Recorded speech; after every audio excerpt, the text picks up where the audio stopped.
O tema não é novo, mas ainda preocupa as autoridades da saúde de todo o mundo.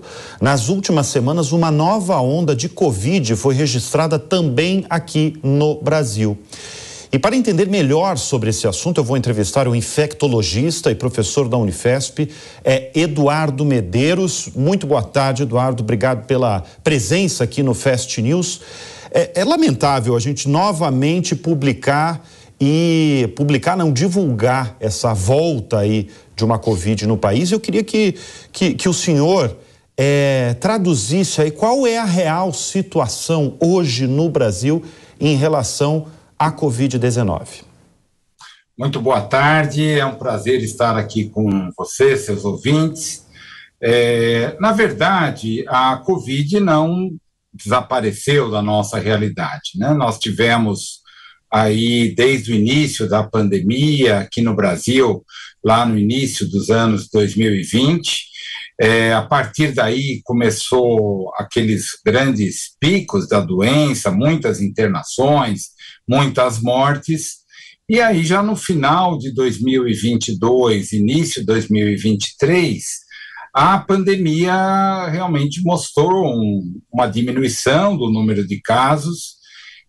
Entretanto, nós ainda continuamos aqui no Brasil com cerca de 10 a 20 mil casos todos os meses durante o ano de 2023, com cerca aí de entre 150 e 200 mortes todos os meses. Isso acontece já desde janeiro, agora de 2023. Claro que nada se compara àquela situação que nós tivemos em 2021, 2022, toda a situação tão grave que nós vivemos. E é isso que se espera da Covid. Na verdade, ela vai permanecer como uma doença endêmica, com alguns períodos, principalmente nos meses mais frios, no nosso inverno, com aumento do número de casos, e exatamente o que aconteceu. E o que tem de novo agora em relação à Covid é o surgimento de uma nova subvariante da variante Ômicron, que já está com a gente aí durante todo o ano de 2022, 2023, mas é uma versão pouco modificada dessa variante Ômicron. O que tem de novo nela, né? Então, é chamada de variante Aedes, na classificação EG.5, enfim, são mudanças da sua conformação, das suas características, que aumentam a transmissibilidade desse vírus, entretanto, sem um impacto maior na mortalidade, internações. Realmente isso a gente não tem visto. Essa variante já está presente em mais de 50 países no mundo, é a variante mais prevalente atualmente.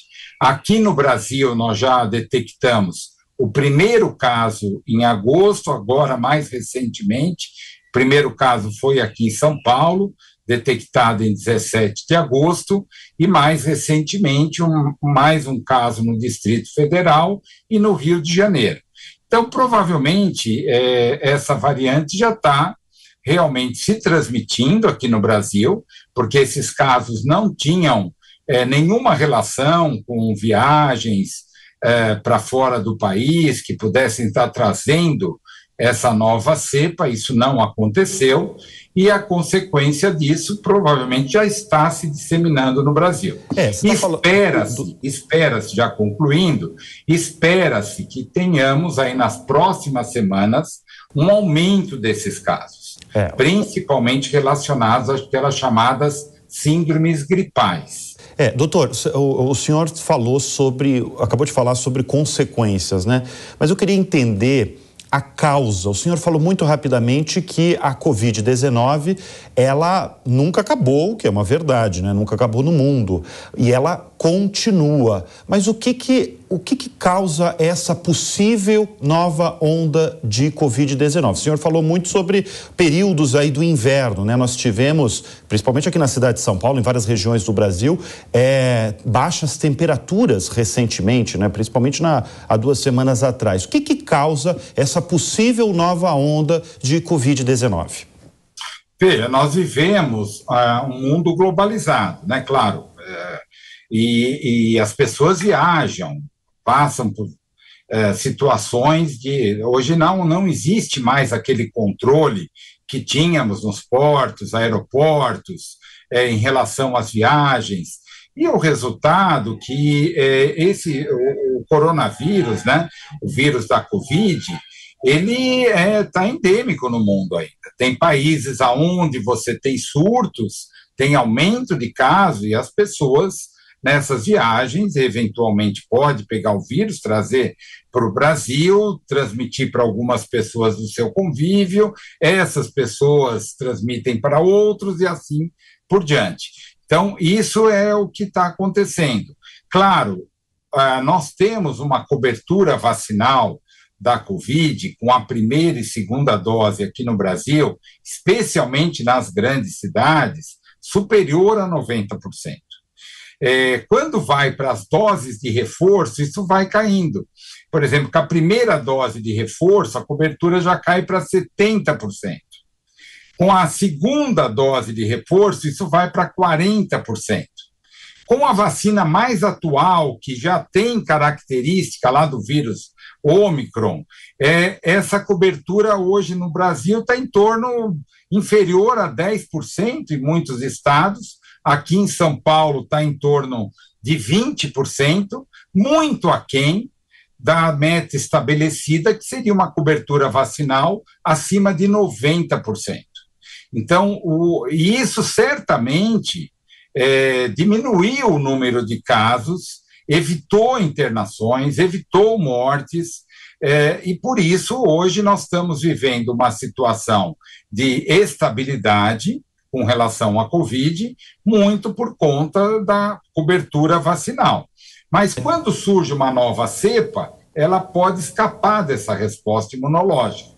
Por isso a importância de manter a vacinação. O senhor está falando da baixa vacinação, principalmente para essa nova cepa ou da Ômicron, né?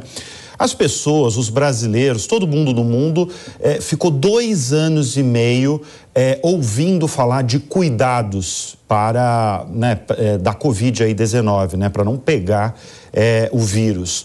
Mas especialmente dessa subvariante, tem algum cuidado especial ou é aquele mesmo cuidado de 2020 e 2021 e 2022 também, doutor?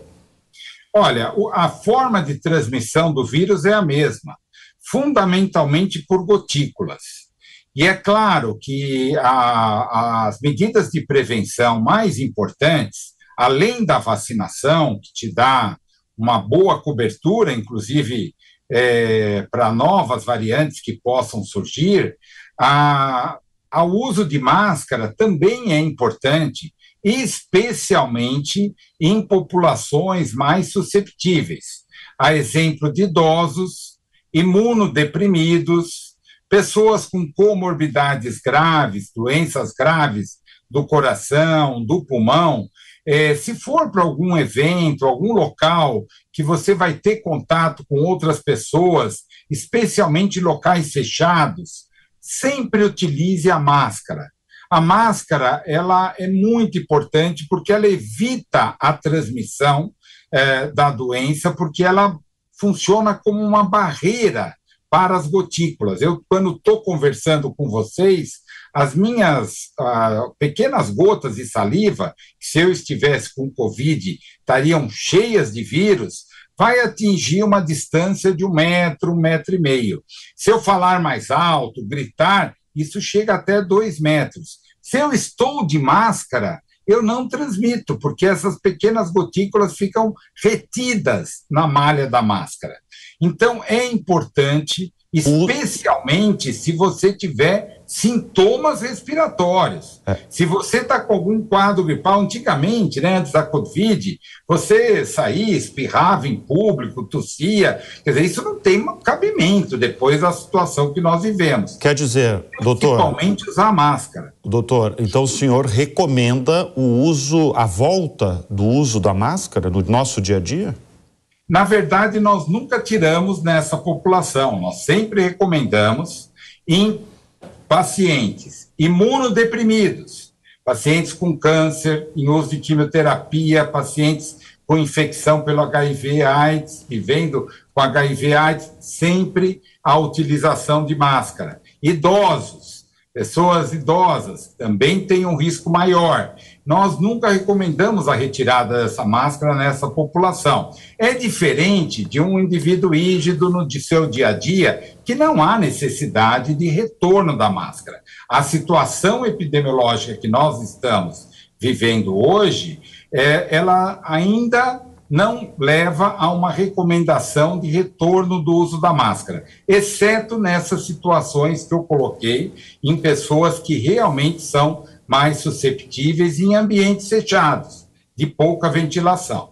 Bom, eu quero agradecer a presença aqui no Fast News do infectologista, professor da Unifesp, o Eduardo Medeiros. Muito obrigado, doutor. Muito obrigado.